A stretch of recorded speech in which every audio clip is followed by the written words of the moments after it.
सर्वप्रथम इस श्रीमद् भागवत महापुराण को ध्यान देना। श्रीमन नारायण ने ब्रह्मा जी को सुनाई ये कथा। ब्रह्मा जी ने अपने मानस पुत्र देवर्षि नारद को, देवर्षि नारद ने श्री कृष्ण द्वैपायन वेद व्यास जी को, और वेद व्यास जी ने श्री सुखदेव जी के लिए, और श्री शुकाचार्य ने परीक्षित को ये कथा कही। परीक्षित के साथ में श्री सूत जी महाराज भी विराजमान हैं। इन्हीं सूत जी महाराज ने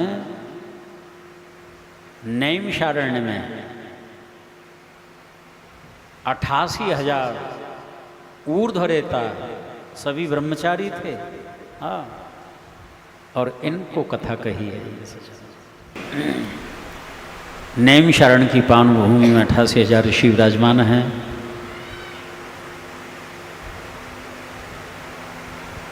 जिनमें प्रधान हैं श्री सौनक जी महाराज। जो सौनक जी इस कथा के रसास्वादन में बड़े ही कुशल हैं।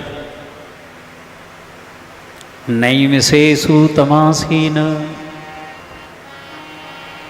मभिवाद्य महामतिम कथामृत रसास्वाद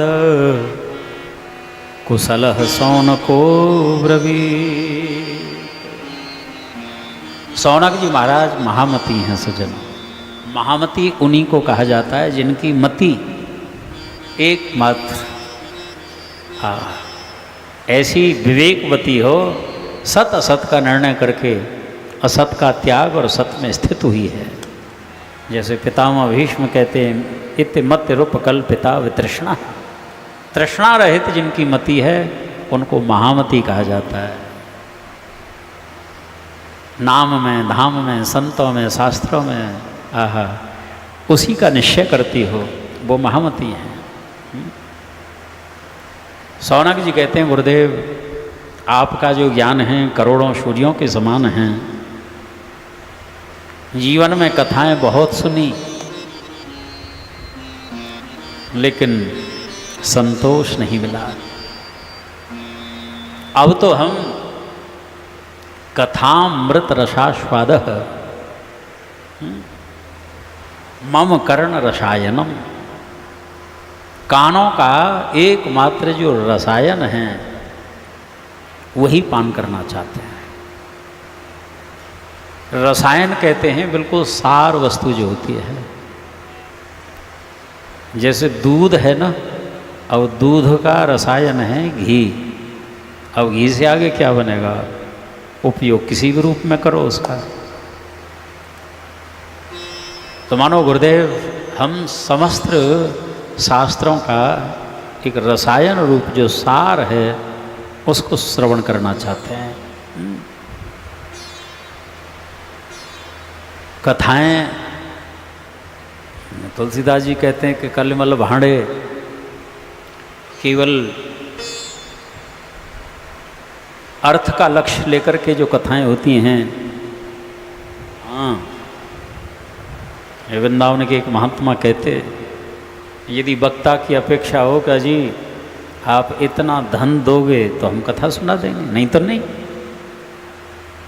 आयोजक कहता है कि नहीं महाराज हम इतना ही देंगे, इससे अधिक नहीं।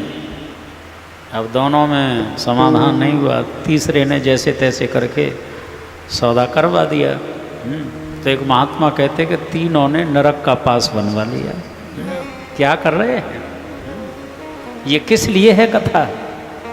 अर्थ के लिए, कीर्ति के लिए, कामनी के लिए। कंचन, कीर्ति, कामनी, इन तीनों के प्रति जो निरपेक्ष जिसका जीवन होता है वही कथा का अधिकारी होता है। सच माने।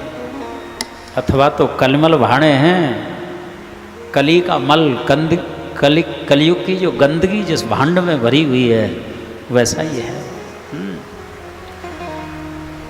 हरिशरणम, इसीलिए रसायन हम प्राप्त करना चाहते हैं, जिसको श्रवण करने से भक्ति, ज्ञान, वैराग्य की प्राप्ति हो।